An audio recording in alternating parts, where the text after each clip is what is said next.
機は19番ゲートに到着いたします。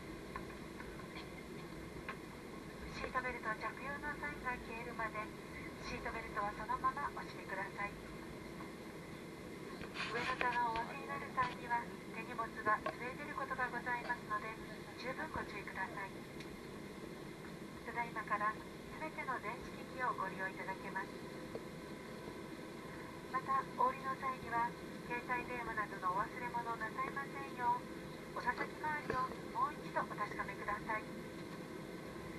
今日もワンワールドアライアンスメンバー日本航空をご利用くださいまして誠にありがとうございました。こちら大阪も大変いいお天気でございます。どうぞ皆様お元気でお過ごしください。またのご搭乗お待ち申し上げております。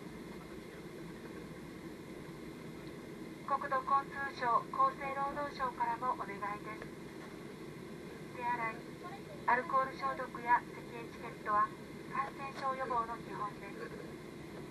空港や航空機内、公共交通機関をご利用の際にはこれらの取り組みにご協力をお願いいたします。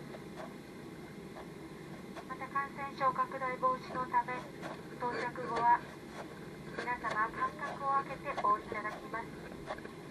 前方クラス系のお客様よりご案内いたしますので普通席のお客様どうぞごゆっくりお支度ください。